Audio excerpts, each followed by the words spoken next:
자, 오늘 제목은 양과 염소 비유입니다. 양과 염소 비유예요. 본문은 닮아 있는 비유들이 좀 있습니다. 우리가 이미 살펴보았던 곡식과 가라지 비유, 그리고 바다에 던진 그물 비유가 있었어요. 이것과 굉장히 유사합니다.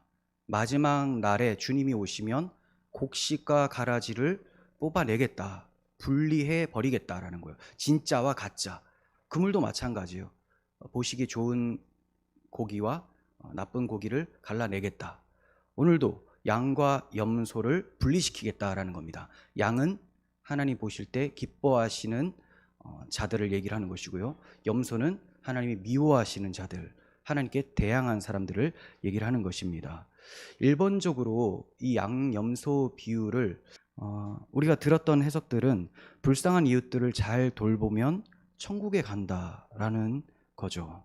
이렇게 해석을 하면 예수를 믿든지 안 믿든지 착한 행실만 가지면 다 구원을 받고 천국에 간다라는 김수환 취규경의 다른 복음과 결을 같이 하게 되는 것입니다.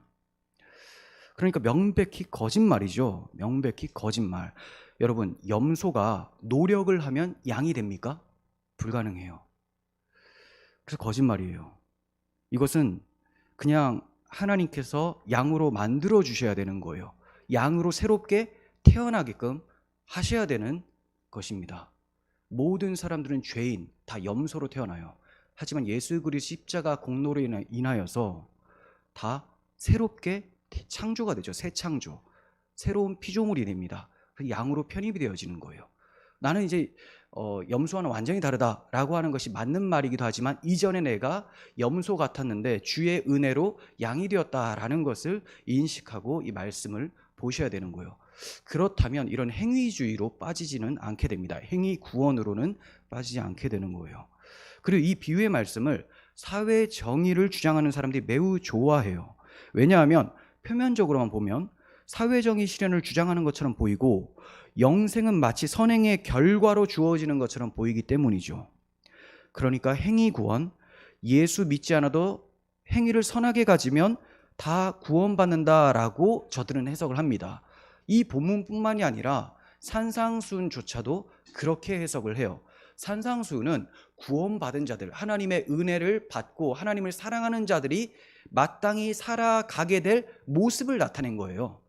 주의 사랑을 받은 자들이 나타내는 삶인데 지금 저들은 저렇게 살면, 주의 사랑을 안 받아도 상관이 없어요. 저렇게 살아내면 이게 구원이다. 그리고 살아내는 주체는 자기 자신이라고 얘기를 하는 것이죠. 이 비유의 말씀은 어려운 비유가 아닙니다. 너무나 명확하고 쉬워요. 문맥만 잘 파악한다면 쉽게 볼 수가 있습니다. 주님께서 예루살렘에 올라가셔서 죽임을 당하시고 사흘 만에 살아날 것을 여러 번 예고하셨죠. 예고하셨습니다. 그런 후에 예루살렘으로 입성을 하셨어요. 그리고 종말에 관한 예언과 비유로 권고를 하시는데 오늘 본문이 거기에 있는 거예요. 자, 다시 이 예언의 비유를 하시기 전에는 내가 곧 예루살렘에 올라가서 고난받고 죽을 것이다 예고해 주셨고, 예언해 주시고 이후에는 정말로 올라가셔서 고난받고 죽으시는 내용이라는 거예요. 그러니까 이 위치가 어디입니까? 십자가 예언, 십자가 성취 가운데에 들어가 있죠. 그러니까 십자가를 빼버리고 해석을 하면 큰 문제가 발생된다는 것을 짐작할 수 있게 되는 거예요. 하나님 아들께서 왜 십자가의 고난을 받으셔야만 했습니까?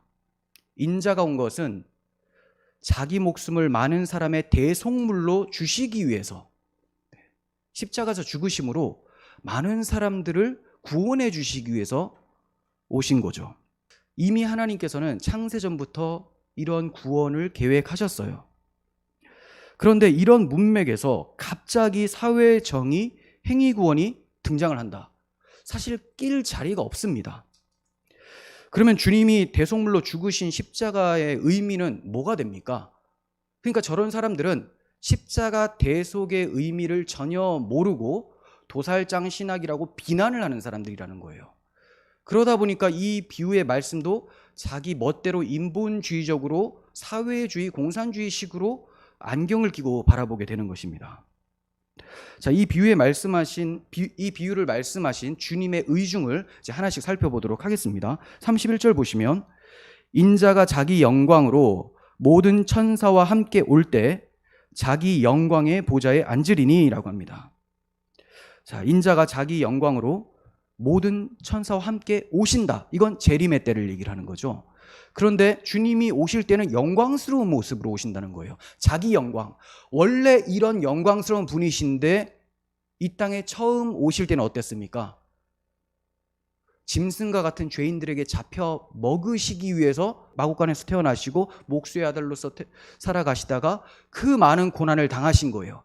그런데 이제 정말로 예수님이 어떠한 분인지 다시 오실 때는 드러나게 되는 거예요. 영광 가운데에 천사와 함께 오십니다. 왜 천사와 함께 오냐? 임금이 행차하게 되면 군사들, 그 밑에 부하들이 쫙 따라오죠. 이와 같이 이분이 왕이라는 거예요. 다시 말해서 그분이 심판주로 오시면서 임금으로 오신다라는 것을 말씀을 하고 있는 거예요. 자, 오시는 이유는 심판입니다. 여기서 주님께서는 스스로를 가리켜서 인자라고 하셨는데 이 인자라는 의미는 사람의 아들, 또 더 자세히 말하면 사람의 아들로 오신 분이라는 거예요. 사람의 아들, 사람의 아들로 오신 분, 사람으로 오신 아들, 이런 의미가 있습니다. 그러니까 하나님의 아들이 사람의 아들로 오셨다라는 거예요. 이는 예수님께서 자신을 호칭하실 때 자주 사용하시는 표현인데 이미 구약시대 다니엘과 같은 선지자를 통해서 인자라는 표현은 많이 말씀해 주셨어요. 그러니까 이 인자라는 다니엘서의 표현을 예수님이 자기에게 적용시켜서 말씀해 주고 계시는 겁니다. 다니엘서에 뭐라고 기록되는지 봅니다. 다니엘서 7장 13절. 내가 또 밤 환상 중에 보니 인자 같은 이가 하늘 구름을 타고 와서 옛적부터 항상 계신 이에게 나아가 그 앞으로 인도되매 인자 같으니 다니엘이 볼 때는 어떤 분이 사람의 아들 같은데 구원자 같다 이렇게 느끼고 있는 거예요. 근데 구름을 타고 와요. 영광 중에 온다라는 거죠. 그래서 옛적부터 항상 계신 이에게 나아가서 그 앞으로 인도되었다라는 것은 성부 하나님께로 나아갔다라는 겁니다. 그에게 권세와 영광과 나라를 주고 하나님 아버지께서 그 인자 같은 이에게 권세와 영광과 나라를 주고 모든 백성과 나라들과 다른 언어를 말하는 모든 자들이 그를 섬기게 하였으니 그 앞에 무릎 꿇게 하셨다라는 거죠. 그의 권세는 소멸되지 아니하는 영원한 권세요. 그의 나라는 멸망하지 아니할 것이니라. 그의 나라는 멸망하지 않아요. 그의 권세는 영원한 권세입니다. 세상의 모든 권세는 사라져요. 아무리 길게 유지한다 해도 그 사람이 죽으면 그 권세는 사라집니다. 그 아들이 이어받아도 나중에 정권이 바뀌거나 개혁이 일어나거나 혁명이 일어나면 다 무너져 내리게 되는 거죠. 지금까지 영원한 나라는 하나도 없었어요. 영원한 권세는 하나도 없었습니다. 하지만 인자 같은 이가 오실 때는 그분은 영원한 권세를 가지고 영원한 나라를 이루어 내신다라는 것을 말씀하고 있어요. 그러니까 우리는 이 나라를 바라보고 있는 거예요. 이 나라를 바라보려면 누구를 기다려야 되느냐? 인자이신 예수 그리스도를 기다려야 되는 것이죠. 자, 이렇게 인자께서 오셔서 당신의 나라를 이루어 내시는데 이루어 내시기 전에는 당신의 나라에 들어갈 사람과 들어가지 말아야 될 사람을 구분해 내시겠죠. 그래서 분리가 일어나는 겁니다. 아무나 넣어주는 게 아니에요. 영광스러운 나라, 죄가 없고 하나님의 통치만을 받는 그런 나라에 들어가려면 하나님이 기뻐하시는 사람들만 들어가야 되잖아요. 그래서 분리가 일어나게 되는 거예요. 자, 32절에서 33절 봅니다. 모든 민족을 그 앞에 모으고 각각 구분하기를 목자가 양과 염소를 구분하는 것 같이 하여 양은 오른편에 염소는 왼편에 두리라 라고 합니다. 양과 염소를 구분하죠. 양은 오른편, 염소는 왼편. 팔레스타인에서 양과 염소는 낮에 풀을 뜯을 때는 무리 구분 없이 섞여서 지냅니다. 하지만 밤이 되잖아요. 일교차가 심해지죠. 그러면 그때 분리를 합니다. 목자가 이제 구분을 해서 분리를 시켜요. 왜냐하면 양은 추위에 강한 반면에 염소는 추위에 약하기 때문에 염소를 따뜻한 곳으로 이동을 시키는 거예요. 그래서 분리가 일어나는데 오늘 본문에서는 그러한 분리가 아니라 심판을 위한 분리라고 합니다. 심판을 위한 분리. 분리 대상은 모든 민족이라고 해요. 모든 민족. 자, 이 모든 민족 가운데 누가 있느냐? 자기가 하나님을 믿는다고 하는 사람들, 예수님을 믿는다고 하는 사람들이 곳곳에 있어요. 이스라엘 사람들 가운데도 있고 일본 사람, 중국 사람, 북한 사람, 한국 사람 다 섞여져 있습니다. 이들을 다 모으신다라는 거예요. 모든 민족이 다 심판주로 오실 왕 예수 그리스도 앞에 모여서 선악간의 심판을 받게 되는 거예요. 그래서 그리스도의 심판대 앞에 서게 된다라고 사도 바울은 얘기를 했었습니다. 이렇게 분리를 하신 후에 양은 오른편에, 염소는 왼편에 두신다고 해요. 구약시대 때부터 오른편은 위엄과 영광과 존귀와 생명의 자리로 인식되어 왔습니다. 반면 왼편은 저주와 사망과 미련함과 힘의 상실로 이해되어져 왔어요. 이거는 성경에서 뿐만이 아니라 세상에서 일반적으로도 오른쪽은 좋은 쪽, 왼쪽은 그른 쪽으로 많이 되어 있죠. 정말로 이스라엘 백성들은 가나안 정복을 위해서 그 땅에 들어가면서 그 우편에 있는 그리심산에서 율법을 선포할 때 축복을 선포합니다.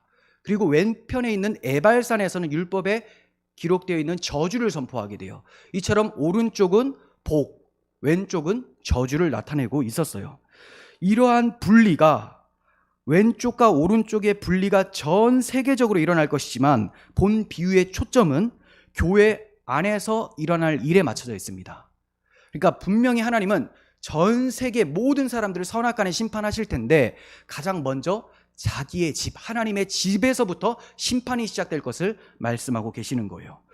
주께서 재림하시기 전까지는 양과 염소는 한 울타리 안에 있을 겁니다. 교회 안에 있을 거예요. 하지만 주님이 오시게 되면 그 울타리 밖으로 분리시켜서 주인이 원하는 그곳 또는 주인이 원치 않는 그곳으로 분리시켜 버릴 겁니다. 중간지대는 없어요. 좌나 우 둘 중에 하나예요. 중간지대는 없습니다. 우편에 있는 자들에게 먼저 말씀을 하시는 것을 봅니다. 34절. 그때 임금이 그 오른편에 있는 자들에게 이르시되 내 아버지께 복받을 자들이여 나와 창세로부터 너희를 위하여 예비된 나라를 상속받으라. 예비된 나라를 상속받으라. 이 예비된 나라는 창세부터 예비되어 있었습니다. 그러니까 우리를 창조하시기 전부터 하나님께서는 구원하실 자를 택하시고 주목하시면서 그들이 들어갈 나라를 준비해 두셨다라고 합니다. 그 어떤 나라입니까? 성경의 표현대로라면 사랑의 아들의 나라, 사랑의 아들 예수님이죠.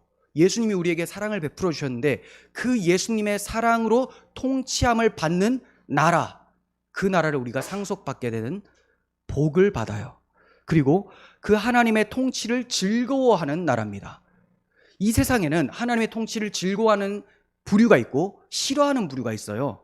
그 즐거워하는 부류를 가리켜서 교회라고 하죠. 그리고 싫어하는 부류를 불신자들이라고 해요. 근데 교회 안에도 이 세상에서 교회 안에는 지상교회는 알곡과 가라지, 양과 염소가 섞여져 있기 때문에 사실상 하나님의 통치를 싫어하면서도 마치 자기가 신자인 척하는, 양인 척하는 사람들도 껴있다라는 거예요. 근데 마지막 때가 되면 온전히 하나님의 통치만 즐거워하는 양만 집어넣겠다라는 겁니다. 양만 있는 곳, 통치를 즐거워하는 그곳이라는 거예요. 그러니까 여러분들이 주의 말씀대로 살고 그 말씀에 통치함 받는 것을 싫어하고 있다면 문제가 있습니다. 물론 우리의 옛사람, 이 습관이 주의 말씀을 거부하고자 하는 그런 유혹을 합니다. 하지만 이것을 철저하게 누르고 이겨낼 수 있어야 돼요. 하나님의 은혜를 바라고 우리에게 베풀어 주신 하나님의 사랑을 묵상한다면 당연히 주의 통치를 즐거워하게 되겠죠. 하지만 그 묵상을 게을리하다 보면 그 통치가 마치 억압하고 괴롭히는 것 같은 느낌으로 찾아올 수 있다는 겁니다. 자, 그 날이 되면 오직 주의 통치만을 바라는 사람들로 들어가게 되는 나라를 우리가 받게 됩니다. 자, 그리고 그 나라는 영생의 나라라고 해요. 영생의 나라. 주님께서 영원하시죠. 영원하신 그 주님과 함께 교제하는 삶이 영원히 지속되기 때문에 영생의 나라라고 합니다. 그리고 우리가 보좌에 앉게 되어서 살아갈 나라라고 해요. 예수님만 보좌에 앉는 것이 아니라 우리 또한 보좌에 앉혀주셔서 왕같은 제사장으로 살아가게끔 하시는 그 나라를 우리가 받게 되는 거예요. 그래서 주님께서는 세상이 새롭게 되어 인자가 자기 영광으로 보좌에 앉을 때 나를 따르는 너희들도 12 보좌에 앉아서 12지파를 다스릴 거다, 이렇게 말씀해 주셨어요.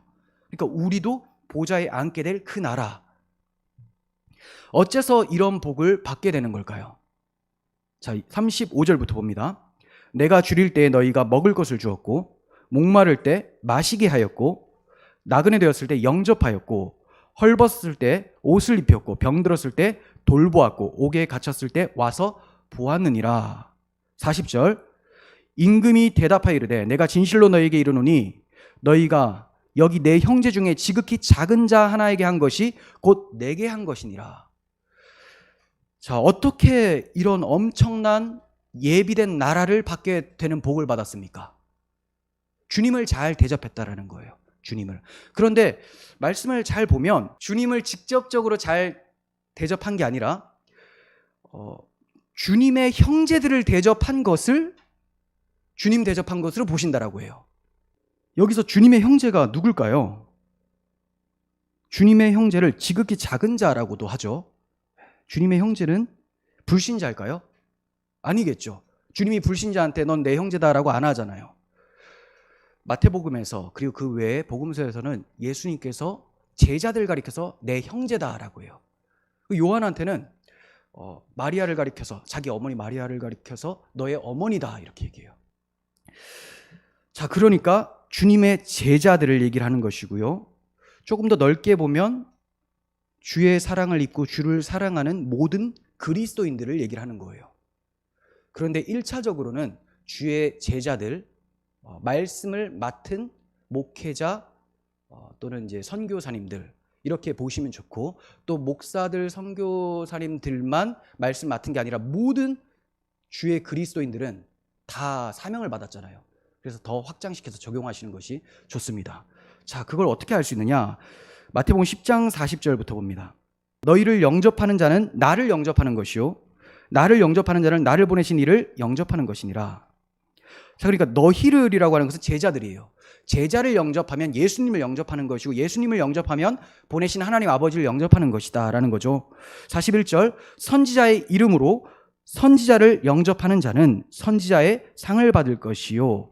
자, 어떤 선지자가 선지자로서 왔어요. 선지자는 말씀을 맡은 자잖아요. 그 사람이 왔을 때 그를 영접하면 상을 받게 될 것이고, 자, 의인이 왔습니다. 그러면 그 의인을 영접하는 자는 의인의 상을 받을 것이고요. 42절, 누구든지 제자의 이름으로 이 작은 자 중에 하나에게 냉수 한 그릇이라도 주는 자는 내가 진실로 너희에게 이르노니 그 사람이 결탄코 상을 잃지 아니하리라 하시니라. 선지자, 의인을 영접하면 상을 받는다 하시면서 작은 자를 영접하면 또 상을 받는다고 하죠. 근데 그 작은 자는 제자의 이름으로 오는 사람입니다. 그러므로 선지자나 그 의인이나 이 제자들 다 작은 자예요. 작은 자. 왜 그러냐? 정말로 복음을 참되게 전하다 보면 이 당시에도 그렇고 지금도 그렇고 그 사람을 미워하고 또 공산국가나 기독교 탄압국가에서는 박해를 해서 극빈자로 또 굉장히 병들고 힘들게 살아가게 됩니다. 지극히 작은 자죠. 자, 이러한 사람을 영접하는 거를 얘기를 하시는 거예요. 자, 1차적으로는 그러한 복음을 전하는 사람들을 영접하는 것이고, 또 교회적으로 봤을 때 교회 안에 어려운 분들, 어려운 형제들까지도 포함해서 적용시키는 것이 좋습니다. 주의 제자들이 주의 형제들이에요. 주님은 이들에게 아버지를 계시해 주셨고, 그리고 하나님을 아버지로 여기며 기도하라고 가르쳐 주셨습니다. 저들은 복음을 맡은 자들이고 주의 몸 된 교회예요. 주의 몸이라는 거예요. 그러므로 심판은 그리스도인들을 어떻게 대접했는지에 따라서 심판이 나누어지게 되는 거예요.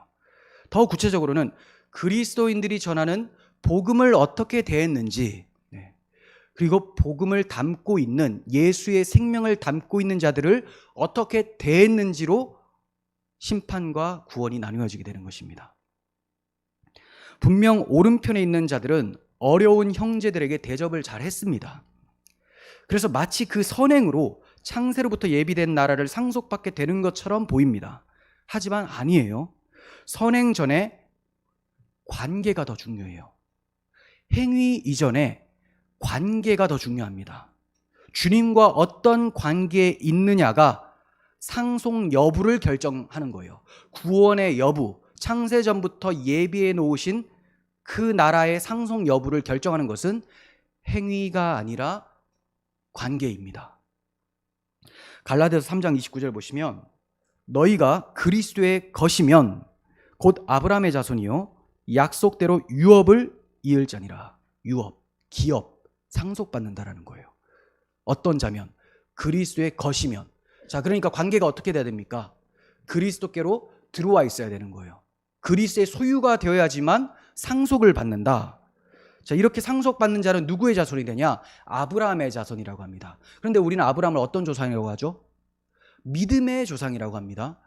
왜냐하면 아브라함이 하나님 앞에 의롭다함을 받는데 그것이 행위로서가 아니라 여호와를 믿으니 그것을 그의 의로 여겨주셨다. 여호와가 계시다라는 것을 믿은 것이 아니라 그건 당연히 믿는 거고요. 여호와께서 아브라함에게 약속하셨던 메시아 언약을 믿었기 때문에 그가 의롭다함을 받아요. 그게 창세기 15장 5절부터 있습니다. 하늘을 우러러 뭇배를 셀 수 있나 보라. 내 자손이 이와 같으리라. 아브라함이 여호와를 믿으니, 그러니까 앞에 하셨던 그 말씀을 믿은 거죠. 약속을 믿으니 여호와께서 이를 그의 의로 여겼다. 그러니까 믿음의 조상 아브라함이라는 것은 하나님께서 보내실 메시아를 내어다보면서 소망 중에 기다렸었던 그 믿음을 얘기를 하는 거예요. 우리가 예수님을 믿으면 아브라함이 가지고 있었던 그 믿음과 동일한 믿음으로써 아브라함에게 약속하셨던 유산, 기업을 상속받게 된다는 것을 말씀합니다. 그건 하나님 나라에 들어가는 상속이에요. 하나님과 함께 대면하여 즐거워하는 상속을 얘기를 하는 것입니다. 자, 그러므로 우리에게 정말 필요한 것은 믿음이죠. 믿음이 상속 여부를 결정하는 것이 행위가 아니에요. 그러므로 하나님의 아들께서 나를 위하여 십자가를 지셨다라는 복음을 믿어 그리스도의 몸이 되는 관계성이 가장 중요합니다. 이것이 구원 여부, 예비된 나라 상속 여부를 결정하는 거예요. 이미 예수님께서는 하나님 나라가 심령이 가난한 자들에게 은혜로 베풀어진다라는 것을 말씀해 주셨어요. 그리고 어린 아이와 같이 전적으로 하나님 아버지를 의지하는 자에게 은혜로 주신다라고 말씀하셨습니다. 어린 아이가 무엇을 해서 하나님 나라를 받는 게 아니에요. 심령이 가난한 자는 자기가 할 수 없다는 걸 알고 하나님의 은혜를 구하는 사람들이라는 거죠. 그러므로 하나님 나라는 은혜로 주어져요. 어떤 자에게? 가난하여 하나님만 바라보고 하나님과의 관계가 종속 관계로 들어가는 그 사람에게 은혜로 주어지는 것입니다. 그러므로 오른편에 있는 사람들은 복음을 믿는 그리스도인이 확실하죠. 그리스도인은 믿음으로 의롭다함을 받은 자들입니다. 그래서 37절에는 그들을 의인이라고 표현하고 있어요. 의인. 사람 중에 의인 없습니다. 하지만 예수 그리스도를 믿음으로 의롭다함을 받아 그리스도인들은 의인이 되는 거예요. 자, 그러면 오른편에 있는 자들은 왜 주님의 형제들을 영접했을까요? 이미 관계만 주님과 잘 놓여 있다면 천국은 내 것인데 굳이 저 형제들을 영접하지 않아도 되는 거 아닙니까? 근데 왜 영접을 했을까요? 자, 첫 번째, 그 이유가 뭐냐? 지극히 작은 자도 주의 형제고 나도 믿음으로 주의 형제가 되었죠. 다시 말해 주님과 가족이 되었고 또 다른 표현으로는 주의 몸이 되었습니다. 그러면 나도 주의 몸, 저 형제도 주의 몸. 그러면 저 형제가 괴롭고 힘든다면 내가 누구에게 잘하는 거예요? 머리이신 예수님께 잘하는 것 되죠. 그리고 여기서 그치는 것이 아니라 저 형제에게 사랑을 베풀면 함께 몸된 나에게도 사랑을 베푸는 거예요. 저 형제를 학대하면 주님을 학대하는 것이고 함께 지체된 나도 학대가 되는 것입니다. 그러므로 자기 몸을 자기가 해야지 않잖아요. 그건 정신이 좀 불완전한 상태인 거죠. 그래서 올바르다면 마땅히 다른 지체를 위해서 헌신하며 사랑을 베풀게 된다는 거예요. 그렇지 않을 가능성이 있다, 이런 거는 그냥 얘기를 안 하시는 겁니다. 마땅히 같은 몸인데 어떻게 돌보지 않겠느냐. 그리고 그렇게 했다면 머리 되신 예수 그리스도를 잘 대접한 것이 된다라고 말씀하고 계시는 거예요. 사랑하는 자들아, 하나님이 이같이 우리를 사랑하셨은즉 우리도 서로 사랑하는 것이 마땅하도다라고 말씀하십니다. 자, 어떤 자가 형제를 사랑할 수 있느냐? 자기가 먼저 하나님께 사랑을 받은 자. 이 받은 사랑이 너무나 커서 흘러 넘쳐요. 그냥 여기가 풀인데 이 정도에서 그치는 정도가 아니라 넘치기 때문에 이 넘치는 것을 나눠줄 수밖에 없는 거예요. 나눠주면 또 넘칩니다. 계속해서 풍성해져요. 자, 그래서 서로 사랑하는 것이 마땅하다라고 해요. 이처럼 지극히 작은 자에게 선행을 베푼 것은 주님에게 행하신 것일 뿐만이 아니라 자기에게도 행한 것이 되죠. 한 지체니까. 사도 바울이 말씀한 대로 한 지체가 고통을 받으면 모든 지체가 함께 고통받는 것이고, 한 지체가 영광을 받으면 다 함께 그 영광을 즐거워하는 것이 되는 거예요. 교회는 이처럼 한 몸이면서 한 몸 사랑의 공동체입니다. 자, 37절 봅니다. 이에 의인들이 대답하여 이르되, 갑자기 우편에 있는 사람들이 의인이라고 바뀌었죠. 너희는 내 안에서 의인이야, 이런 거예요. 너는 나를 믿기 때문에, 나의 형제이기 때문에 의인이야. 의인들이 대답하여 이르되, 주여, 우리가 어느 때에 주께서 줄이신 것을 보고 음식을 대접하였으며 목마르신 것을 보고 마시게 하였습니까? 어느 때에 나그네 되신 것을 보고 영접하였으며 헐벗으신 것을 보고 옷 입혔나이까? 어느 때에 병드신 것이나 옥에 갇히신 것을 보고 가서 배웠나이까 하리니. 자, 그때가 되면 너희가 참 나를 잘 대접했다라고 하면 너희가 의아하면서 물어볼 거다. 우리가 언제 주님을 그렇게 잘 대접했습니까? 그들은 사랑을 실천했으면서도 자신들이 행한 일을 모르고 있습니다. 정말 산상순의 가르침대로 오른손이 한 일을 왼손이 모르는 모습이 나타나고 있는 거예요. 그런데 어떻게 모를 수가 있을까요? 오른손이 있는데 왼손이 모를 수는 없잖아요. 그래서 제가 예전에 말씀을 드렸어요. 이건 과장법입니다. 자신이 받은 구제의 의미를 아는 자가 철저히 자기를 십자가에 못 박음으로써 자신을 드러내지 않는다라는 것을 강조하는 말씀이에요. 내가 받은 은혜가 있는데 내가 무언가를 나누어 줬다고 해서 생색낼 수 있겠느냐? 그럴 수 없다. 내가 한 것을 모른다. 이렇게 이제 가장법으로 강조하며 표현한 겁니다. 두 번째는 이렇게도 묵상을 할 수가 있더라고요. 이러한 선행이 특별한 것이 아니라 마땅히 해야 될 거잖아요. 너무나 일상적이고 자연스러웠던 사람들이에요.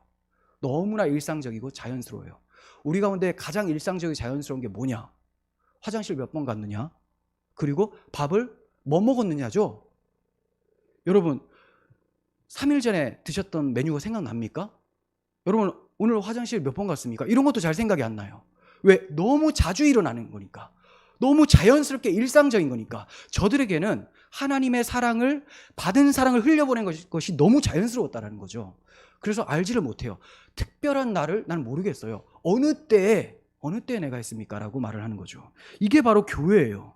사랑의 섬김은 일상적이고 자연스러워야 됩니다. 그것이 주님께서 세우신 교회의 모습이에요. 요한복음 13장 35절 보시면, 너희가 서로 사랑하면 이로써 모든 사람이 너희가 내 제자인 줄을 알리라. 요한일서 3장 17절. 누가 이 세상의 재물을 가지고 형제의 궁핍함을 보고도 도와줄 마음을 닫으면 하나님의 사랑이 어찌 그 속에 거하겠느냐. 자녀들아, 우리가 말과 혀로만 사랑하지 말고 행함과 진실함으로 하자. 행함과 진실함. 행함만 있어도 안 돼요. 진실한 마음으로 행해라 라고 말씀합니다. 그래야 하나님의 사랑이 우리 가운데 거하는 것이 드러나는 것이고, 그렇게 행할 때 하나님의 사랑이 또다시 우리 가운데 거하게 되는 것입니다. 여러분, 우리는 어떠한 모습으로 살아가고 있습니까? 베푼 것을 잊지 않으려고 애쓰고 있지 않습니까? 아니면 정말 베푼 기억이 하나도 없어서 정말로 기억이 불가능한 것입니까? 그래서는 안 되겠죠. 날마다 너무나 일상적으로 자연스럽게 베풀었기 때문에 기억을 못하고, 주께 받은 그 사랑에 비하면 내가 흘려보낸 것이 아무것도 아니기 때문에 제가 한 게 없습니다 라고 고백하는 우리가 되었으면 좋겠습니다. 자, 여기서 생각해 볼 것은, 하나님께서 가난한 자를 돌보라, 고아와 과부, 나그네를 압제하지 말고 잘 대접해 주라 라는 말씀을 엄청 많이 하셨어요. 엄청 많이 하셨는데, 그렇게 명하신 이유가 뭘까요? 그렇게 말씀하신 의중이 무엇일까요? 첫 번째는 이스라엘 백성들이 애굽 땅에서 종이었고 나그네 생활을 했었다는 것을 결코 잊지 말라는 의도에서입니다.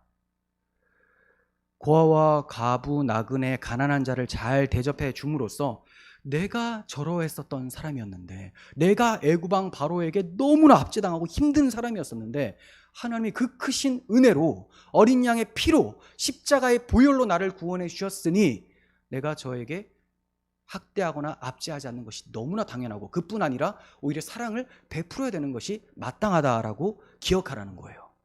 내가 어떤 존재였는지, 내가 받은 은혜가 어떠한 것인지를 잊어버리잖아요. 그 사람은 끝나는 거예요. 그 사람은 하나님 백성에서 끝나는 거고, 교회라는 이름이 삭제되어야 마땅한 사람이라는 겁니다. 교회는 절대로 자기가 받은 은혜, 십자가 복음을 잊어버리지 않아요. 참 이스라엘 백성이라면 자신들을 구원해 내신 유월절 어린 양의 피, 하나님의 그 권능의 팔을 잊지를 않아요. 그래서 그들이 약속의 땅에 도착했을 때, 출애굽하여 약속의 땅에 도착했을 때도 가장 먼저 한 것이 유월절을 지킨 것이잖아요. 할례를 베푼 거잖아요. 할례, 자신의 정체성. 이전에 우리는 죽었고 새롭게 출발했다. 유월절 어린 양의 피, 우리가 가나안 땅에 들어올 수 있었던 것, 예비된 이 나라를 상속받을 수 있었던 것은 하나님께서 어떤 대속물을 피 흘려 죽이심으로 우리가 구원을 받았구나. 이걸 잊지 말아야 되는 것이 이스라엘이라는 거죠. 여러분, 고아와 과부, 나그네, 가난한 사람들의 특징이 무엇인지 아십니까? 도움받을 사람이 없기 때문에 하나님만 바라고 하나님의 도우심을 기대하는 사람들이라는 거예요. 하나님께서는 이들을 긍휼히 여기시기 때문에 저들에게 도움을 주십니다. 그런데 어떤 식으로 도움을 주시냐? 자기 백성들에게 하나님의 마음을 주심으로써, 심어 주심으로써 그들을 통하여 도와주시는 거예요. 이해가 되시죠? 이스라엘 백성 가운데 가난한 자, 고아와 과부, 나그네가 많이 있었어요. 저들을 도와주셔야 되는데 하나님께서 도와주시려고 마음을 먹고 계시는데 누구를 통해? 자기 백성을 통하여 도와주신다라는 거예요. 그게 바로 하나님을 공경하는 모습입니다. 고아와 과부, 나그네를 잘 대접하는 것이 하나님이 행하신 일에 순종하며 하나님을 마땅히 받들여 모시는 모습이라는 거예요. 이게 바로 경건이죠. 야고보서 1장 27절에서 하나님 아버지 앞에서 정결하고 더러움이 없는 경건은 곧 고아와 과부를 그 환난 중에 돌보고 또 자기를 지켜 세속에 물들지 아니하는 그것이니라. 네, 행위와 그리고 내적인 경건 같이 얘기하죠. 사랑 실천과 내 안에서 그 사랑을 지켜내는 것을 같이 얘기하십니다. 고아와 과부를 환난 중에 돌아보고 자기를 지켜 세속에 물들지 않는 그 모습. 이게 바로 경건이고 이게 하나님 대우하는 거예요. 그런데 이스라엘 백성들은 오히려 저들을 괴롭히고 학대를 했습니다. 자신들의 과거도, 자신들이 받은 은혜도 잊어버린 채 살아버린 거예요. 그래서 선지자들을 보내주시면서 책망을 하시고 하나님의 기뻐하신 뜻이 무엇인지를 다시 한번 말씀해 주세요. 그게 이사야 58장 6절부터 있습니다. 내가 기뻐하는 금식은 흉악의 결박을 풀어주며 멍에의 줄을 끌어주며 압제당하는 자를 자유하게 하며 모든 멍에를 꺾는 것이 아니겠느냐. 또 줄인 자에게 내 양식을 나누어 주며 유리하는 빈민을 집에 들이며 헐벗은 자를 보면 입히며 또 내 고륙을 피하여 스스로 숨지 아니하는 것이 아니겠느냐. 고륙을 피하여 스스로 숨지 않는다. 돈 달라고 할까 봐. 친척들이 자기에게 도움 달라고 할까 봐 피하는 사람들. 근데 이러지 않는다라는 거죠. 이게 하나님이 기뻐하시는 거예요. 그렇게 하면 내 빛이 새벽같이 비춰질 것이고 내 치유가 급속할 것이며 내 공의가 내 앞에서 행하고 여호와의 영광이 내 뒤에 호위하리니 내가 부를 때 나 여호와가 응답하겠고 내가 부르짖을 때는 내가 여기 있다 하리라. 하나님이 이러한 의인들의 간구를 들으시는 거예요. 어떤 의인들? 주의 사랑을 받고 주의 마음을 가지고 그 사랑을 실천해 나가는 사람의 부르짖음을 들으신다는 거죠. 이렇게 기도를 하셔야 됩니다. 하나님을 향해서는 인색하고 이웃을 향해서 형제를 향해서는 너무나 인색하면서 하나님께는 뭐 달라라고 엄청 하는 사람들. 문제가 심각한 거죠. 여러분 이사야 58장 말씀 보면 이 말씀 또한 사회정의 외치는 사람들이 엄청 좋아하겠죠. 근데 정말 너무나 어리석은 겁니다. 왜냐하면 이 말씀은 출애굽 받은 사람들에게 하시는 거잖아요. 출애굽. 하나님의 은혜를 경험한 사람들, 그 경험한 사람들이 사랑을 실천하는 거잖아요. 사회정의는 어떻습니까? 예수 믿든지 안 믿든지 그냥 사회에 가난한 자만 없애면 그게 하나님을 사랑하는 것이고 예수의 정신을 본받는 것이다라고 합니다. 근데 예수님 뭐라고 하십니까? 가난한 사람들은 너희들과 항상 함께 있을 거다. 하지만 나는 항상 함께 있지 않는다라고 해요. 가난한 사람이 계속 있을 거라고 말씀하시죠. 여기에서도 가난한 형제가 있을 거라고 얘기해요. 그 말은 공산주의 아무리 열심히 해봤자 가난한 사람 계속 있다라는 거예요. 그러니까 그런 거는 말도 안 된다라는 걸 얘기하고 있는데, 이 사회 정의 외치는 사람들은 끊임없이 하나님의 통치나 하나님이 이루어내시는 하나님 나라를 바라보지 않고 자기들이 만들어내려고 합니다. 이게 마귀의 소굴이고 마귀의 나라 확장인 것이죠. 우리는 이런 나라, 이런 사상과 싸우는 거예요. 복음을 잘 선포하시고 복음을 선포하면 이 하나님의 사랑이 부어진 사람들이 이사야 58장에 하나님이 기뻐하시는 금식의 삶을 살아가게 되는 것입니다. 그러므로 그런 아름다운 나라가 오게 하려면 복음을 잘 선포하십시오. 자, 이렇게 여호와께서 기뻐하시는 금식이 이런 거다. 가난한 사람들 압제하지 말고 잘 대해줘라. 그런데 이것을 누가 실천할 수 있겠습니까? 이스라엘 백성들이 실패했잖아요. 의인이 없나니 하나도 없습니다. 사람 중에 의인이 없는 것을 보시고 하나님께서 자기 아들을, 하나님이신 그 아들을 이 땅에 보내주시고 그 아들을 통하여서 이 하나님이 기뻐하시는 금식을 성취하시는 거예요. 예수님께서 오셔서 하시는 일이 무엇인지를 누가복음 4장 18절부터 보도록 하겠습니다. 이 말씀은 주님께서 안식일에 회당에 들어가셔서 이사야 말씀 가운데 이 말씀을 펴시고 이 말씀이 나로 인해서 성취가 되었다라고 하시는 말씀이에요. 누가복음 4장 18절, 주의 성령이 내게 임하였으니 이는 가난한 자에게 복음을 전하게 하시려고 내게 기름을 부으시고 나를 보내사 포로된 자에게 자유를, 눈먼 자에게 다시 보게 함을 전파하며 눌린 자를 자유롭게 하고 주의 은혜의 해를 전파하게 하려 하심이라 하였더라. 책을 덮어 그 맡은 자에게 주시고 앉으시니 회당에 있는 자들이 다 주목하여 보더라. 이제 해석을 해주시겠죠. 예수께서 그들에게 말씀하시되 이 글이 오늘 너희 귀에 응하였느니라 하시니라. 오늘 내 귀에 응하였다. 이처럼 예수님께서 참된 금식을 하시기 위해서 오셨습니다. 이 일을 십자가에서 이루어 내셨어요. 그러므로 이 십자가 공로를 믿는 사람은 하나님의 법정에서 참된 금식을 한 자로서, 고아와 과부 나그네를 도와준 자로서 인정을 받게 됩니다. 누구의 공로로? 예수님이 십자가에서 이루신 공로가 내 공로가 되는 거예요. 오직 믿음으로 되어지는 것이죠. 그리고 이 믿음은 예수께서 행하신 일을 신자의 삶 속에 드러내는 원동력이 되어져요. 이 믿음은 원동력이 되어서 양들이 행한 일들로 나타납니다. 사실 양들의 목자장이 행하신 일들인데 양들에게도 나타난 거죠. 이것이 성도의 선행이에요. 행위주의와 근본적으로 다르죠. 양들은 자신들의 선행도 은혜의 결과물임을 압니다. 왜냐하면 믿음이 은혜로 주어졌기 때문에. 믿어서 내가 그 일을 했는데 믿음조차도 은혜로 주어졌고, 믿었더니 성령이 부어지심으로 성령께서 내 안에서 일을 하셨기 때문에 믿음도 은혜, 행함도 은혜, 모든 것이 은혜다 하면서 하나님께 영광을 돌리게 되는 것이죠. 그러므로 자신이 행한 것으로 기억을 하지 않습니다.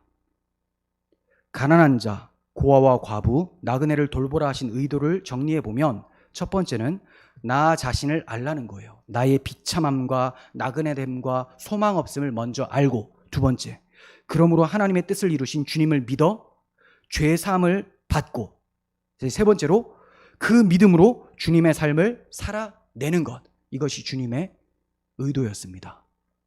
자, 그러니 여러분, 사회 정의를 제대로 하려면 복음을 받아들이고 복음 가운데 충만히 살아가면서 주의 사랑을 선포하는 그리스도인들이 많아지면 되는 것이죠. 자, 이제 왼편에 있는 자들에게도 말씀하십니다. 우편에 있는 자들에게 하신 말씀과 완전히 반대가 되는 말씀이에요. 41절, 또 왼편에 있는 자들에게 이르시되 저주를 받은 자들아, 나를 떠나 마귀와 그 사자들을 위하여 예비된 영원한 불에 들어가라. 네, 저주받은 자들아 라고 했는데 그 앞에서는 복받은 자들아 나와 이랬잖아요. 복받은 자들아 나와, 양에게는 그렇게 얘기했어요. 근데 이들에게는 저주받은 자들 나를 떠나라 라고 해요. 완전히 반대죠. 그리고 이러한 표현은 불법을 행하는 자들아 내게서 떠나가라 하신 산상수훈 말미의 말씀과 동일합니다. 떠나가라는 거예요. 주님을 떠나가는 것이 저주예요. 왜 그렇습니까? 복의 근원이 주님이신데 그 복의 근원과 가까이 하면 복이고요, 복의 근원으로부터 떨어져 나가는 것이 저주입니다. 근데 주님께서 내게서 떠나가라 라고 하시는 거죠. 그래서 저주받은 자들이 되는 거예요. 42절부터 내가 줄일 때 너희가 먹을 것을 주지 아니하였고 목마를 때 마시게 하지 아니하였고 나그네 되었을 때 영접하지 아니하였고 헐벗었을 때 옷 입히지 아니하였고 병들었을 때와 옥에 갇혔을 때 돌보지 아니하셨느니라 하시니. 네, 아니하였다라고 하죠. 그러니까 이 말씀을 자세히 보면 무슨 나쁜 일을 해서 저주를 받는 게 아니고요, 안 해서, 해야 될 일을 안 해서 저주를 받는 거예요. 왜 해야 될 일을 안 했냐? 물론 그 받아들여야 될 복음을 받아들이지 않았으니, 그 마음에 사랑이 없으니 해야 될 일을 안 한 건 맞아요.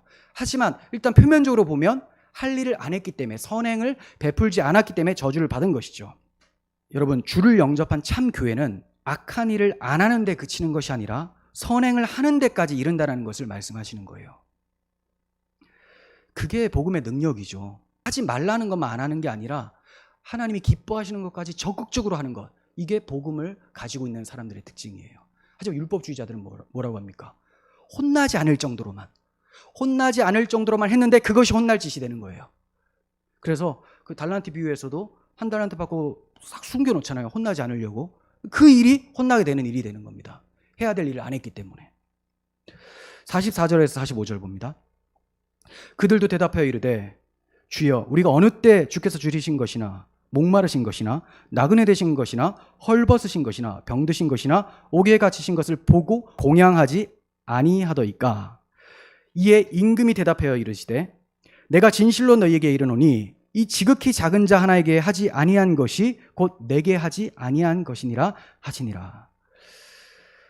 네, 그들이 깜짝 놀랐어요. 아니, 왜? 자기들의 기억으로는 주님을 만난 기억이 없거든요. 그런데 주님을 돌보지 않았다라고 하니까 언제 우리가 주님을 봤다고, 돌보고 그럴 상황도 없었습니다, 이렇게 얘기를 하고 있는 거예요. 그러니까 한마디로 정말 주님이 계셨다면 우리가 그렇게 했겠습니까? 당연히 잘했겠죠 라는 거죠. 하지만 저들의 사고에는 이웃사랑이나 형제사랑은 신경조차 쓰지 않습니다. 왜 신경 안 쓸까요? 자기 형제들이 아니니까. 형제가 아니니까. 그 말은 자기가 주의 형제가 아니라는 말이에요. 그러니까 주님이 정말 나타나셔도 주님께 잘 대접했을까요? 주님을 못 박습니다. 십자가에 못 박아요. 이게 외식하는 서기관과 바리새인들의 후회인 거죠. 말로는 주님을 공경하고 주님께 예배한다, 경배한다라고 하지만 주님 나타나면 없애버리자라고 하는 것이 외식하는 자들의 특징입니다. 주님과 아무 상관없이 살고 있어요. 그러므로 왼편에 있는 자들이 아무리 주여 주여 외쳐도 주님과 아무 상관없는 자, 원수 관계의 노인자일 뿐입니다. 이 점을 달란트 비유에서도 보았죠. 악하고 게으른 종이 주님을 향해서 뭐라고 하죠? 당신은 굳은 사람이라 심지 않은 데서 모으는 줄을 내가 알았다라고요. 잘못한 거죠. 주님에 대한 잘못된 인식, 주님과 아무 상관이 없는 자, 주님을 향하여 이렇게 험악한 나쁜 말을 하는 자, 이 사람들 아무 관계없는 불신자라는 겁니다. 그런데 이 사람들이 교회 안에 있어요. 지금 교회 안에를 얘기를 하는 거잖아요. 얼마나 무서운 겁니까? 입으로는 주여 주여 하지만 주님을 그렇게 생각하면서 예배당에 나와 앉아있는 사람들, 여기는 없겠죠? 네, 없어야 되는 거예요. 없어야 돼. 하지만 몰라요 또. 네. 참 그리스도인이 주님을 향해서 악하고 게으른 종처럼 말을 할 수 있겠습니까? 당신은 굳은 사람이다, 이렇게 얘기할 수 있겠어요? 불가능합니다. 민중신학자들이나 노동해방주의자들이라면 그렇게 말하고도 남겠지만 참 신자들은 불가능해요. 민중신학자들이나 노동해방주의자들은 주님을 악한 부자, 척결해야 될 대지주로도 보잖아요. 지난 시간에 말씀드린 것처럼 귀신의 영에 사로잡힌 사람들입니다. 가다라 지방에 귀신 들린 자 두 사람이 예수님께 뭐라고 합니까? 하나님의 아들이요, 우리가 당신과 무슨 상관이 있습니까? 때가 이르기 전에 우리를 괴롭게 하라고 여기 오셨습니까? 이렇게 얘기를 해요. 우리가 당신과 무슨 상관이 있습니까? 이게 귀신 들린 자들의 특징이에요. 주님과 아무 상관없이 살아가는 사람, 주님의 복음을 거절하고 외면하고 짓밟기까지 하는 그 사람, 이 사람이 귀신 들린 자. 그래서 이 염소들이 어디에 들어갑니까? 사탄과 마귀와 그 졸개들이 들어가는 예비된 지옥불에 함께 들어가게 되는 거예요. 그래서 제가 귀신 들렸다고 하는 거죠. 그래서 이런 노동 해방 외치고 사회주의, 공산주의를 배경으로 한 해방신학이나 민중신학, 이런 것들은 귀신에 사로잡혀 있는 영이에요. 그래서 이들의 결과는 주님께서 말씀하시는 것처럼 영벌에 들어가게 되는 것입니다. 그래서 주님은 저주를 받은 자들아 나를 떠나 마귀와 그 사자들을 위하여 예비된 영원한 불에 들어가라 라고 하시는 거죠. 저주받은 자들아 하시는 것은 선행을 안 했다거나 조금만 했기 때문이 아니죠. 주님과 원수 관계로 살았기 때문입니다. 주님과 한몸 관계가 된 적이 없었기 때문이에요. 정말로 주님과 한몸인 사람들은 저주받은 자들이 될 수가 없어요. 결코 저주를 받을 수가 없습니다. 왜냐? 주님께서 대신 십자가에서 저주를 받으셨기 때문에 하나님의 심판대에서 심판의 그 제목이 끝나버린 거예요. 형이 끝나버렸습니다. 갈라디아서 3장 13절 그리스도께서 우리를 위하여 저주를 받은 바 되사 율법의 저주에서 우리를 속량하셨으니 기록된 바 나무에 달린 자마다 저주 아래에 있는 자라 하였음이라. 그러므로 주님께서 저주를 받은 자들아라고 하신 것은 주님과 전혀 관계가 없는 사람들이죠. 복음을 모르는 사람들, 복음을 거부한 사람들, 이처럼 주님의 몸이 된 적이 없기에 주님의 몸인 다른 지체들과 전혀 상관없이 지내게 됩니다. 오히려 주님의 몸을, 주님의 몸된 교회 형제들을 파괴하는 데까지 앞장섭니다. 자, 이런 사람의 예를 들면 맨날 교회 고발이나 하고 돌아다니는 그 평화나무라는 단체 이사장 그 김용민이라는 사람이 있습니다. 이 사람이 잠깐 말씀을 드리면 김어준 씨의 딴지 방송국에 나가서 김용민 씨 자신이 정치를 하려고 후보로 나갔는데 목사님의 영향을 받아서 그 설교의 영향을 받아서 낙선을 했다라는 거예요. 그래서 화가 나가지고 이제 평화나무 설립 목적을 말하기 시작을 해요. 요거 가만히 내버려두면, 요거는 이제 목사들, 요거 가만히 내버려두면 진보계열의 후보, 민주계열의 후보들의 무덤이 되겠다. 그래서 대형교회 목사들 설교를 매주 면밀히 모니터해서 팩트와 다른 얘기하면 결과를 발표하고 아울러 정도가 심하다 싶으면 바로 고발하는 걸로 목적을 정했다라는 거예요. 그러면서 정부나 이런 공공기관이 설교에 대해서 뭐라고 하면 종교 탄압이 되기 때문에 개신교 단체인 이 평화나무가 고발을 하면 찍소리도 못합니다. 이렇게 얘기를 해요. 그랬더니 김어준이 제가 보기에는 저쪽에서 사탄이라고 부를만 하네요. 그러니까 하면서 막 웃습니다. 그게 사탄이라면 제가 사탄하죠. 이래요. 하나님을 두려워하지 않아요. 양심의 화인 맞아서. 불신자도 이 정도로 못하거든요. 근데 이 사람이 지금 한국 기독교 장로회 측의 목사죠. 그래서 제가 기장 측은 이단이라고 하는 거예요. 거기는 민중신학, 해방신학을 모토로 삼고 있고 그 배경에는 사회공산주의가 있다고 했죠. 그래서 맨날 개량한복 입고 나가서 시위하는 그 사람들이 민주열사들이 아닙니다. 그냥 사회노동 해방주의자들이에요. 이런 염소들은 자신들이 한 행위를 자기의 의로 삼는 자들이에요. 자신들만 정의에 관심이 있고 스스로 정의로운 사람들로 인식을 합니다. 정치적 올바름을 말하지만 부정부패는 더 심각한 것을 자주 봅니다. 자기 눈에 있는 들보는 보지 못하면서 남의 눈에 있는 티를 보고 고발하는 데 앞장선다라는 거죠. 그러나 주님이 의인이라고 하는 양들, 자신이 행한 일을 전혀 모르고 내가 행한 것이 없습니다. 다 주님이 행한 것입니다 하고 말하는 사람들. 이런 사람들은 겸손히 주를 바라보면서 주의 사랑을 흘려보내는 삶을 일상적으로 자연스럽게 살아가게 되는 거예요. 그렇게 자기 부인의 삶이 나타나는 그 사람에게 예수 그리스도의 생명이 충만히 거하게 되는 것입니다. 내가 비워져야지 예수께서 충만히 거하죠. 자기 부인이 일어나야지. 자기 의로 가득 차 있고 내가 남들보다 의롭다. 저놈들 내가 고발하겠다. 이러면 예수의 의가 들어올 틈이 없는 거예요. 끝으로 주님은 두 결말에 대해서 말씀하십니다. 46절. 그들은 영벌에, 의인들은 영생에 들어가리라. 영원한 분리가 있게 됩니다. 유사한 시편 1편의 결말을 봅시다. 시편 1편 5절에서 6절. 그러므로 악인들은 심판을 견디지 못하며 죄인들이 의인들의 모임에 들지 못하리로다. 무릇 의인들의 길은 여호와께서 인정하시나 악인들의 길은 망하리로다. 야, 그러면 어떻게 해야 됩니까? 이렇게 분명히 분리가 이루어지고 영벌과 영생에 처하게 될 텐데 어떻게 해야 되느냐? 악인과 의인의 분류 기준을 잘 알고 들어가면 되겠죠. 시편 1편에서는 시냇가에 심겨졌느냐, 심겨지지 않은 바람에 나는 겨냐에 따라서 나뉘어집니다. 시냇가, 예수 그리스도라고 하는 영생의 근원에게 심겨져야 된다는 거예요. 시편 2편의 표현대로라면 그 아들에게 입맞추라. 그러면 여호와께 피하는 것이다. 그렇지 아니하면 하나님의 진노하심으로 길에서 망할 것이다라는 거예요. 하나님의 진노하심이 급하시기 때문에. 그러므로 그 아들에게 입맞추라. 아들에게 입맞추는 것, 시냇가에 심겨지는 것, 예수 그리스도의 복음을 받아들이고 그 복음에 감격하여 사랑 흘려보내는 삶, 다 동일한 것입니다. 결국 양과 염소의 비유는 심판날에 반드시 분리가 있을 것이고 참 사랑을 받은 자는 주의 교회를 사랑하며 살라라는 말씀이에요. 재림의 날이 가까이 옵니다. 종말을 준비하는 자들에게 주신 양과 염소의 비유를 마음에 새기시길 바랍니다. 주님께서는 마지막으로 십자가 지시기 전에 유언과 같이 남겨주시는 것이 분명히 심판이 있을 건데 교회는 사랑하며 살아야 된다. 복음에 반응하고 그 복음을 흘려보내며 살아가라라고 말씀하십니다. 베드로 사도의 권면도 함께 보겠습니다. 베드로전서 4장 7절. 만물의 마지막이 가까이 왔으니 그러므로 너희는 정신을 차리고 근신하여 기도하라. 무엇보다도 뜨겁게 서로 사랑할지니 사랑은 허다한 죄를 덮느니라. 서로 대접하기를 원망 없이 하고 각각 은사를 받은 대로 하나님의 여러 가지 은혜를 맡은 선한 청지기 같이 서로 봉사하라. 여러분, 주님께 받은 대접을 기억하시고 주의 몸된 교회를 더욱 사랑으로 대접하며 살아계신 주님이 이 교회의 머리이심을 세상 가운데 마음껏 선포하시는 우리 교회가 되기를 간절히 소원합니다. 기도하겠습니다.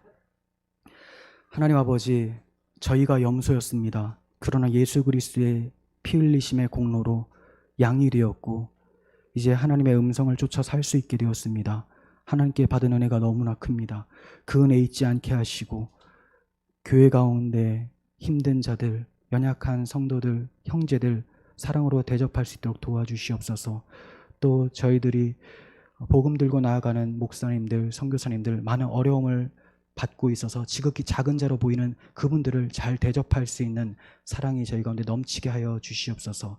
마지막 날 주님께서 영벌과 영생으로 분류시킬 때 모두가 다 영생 가운데 있어 함께 주님을 찬양하는 저희들 되게 하여 주옵소서.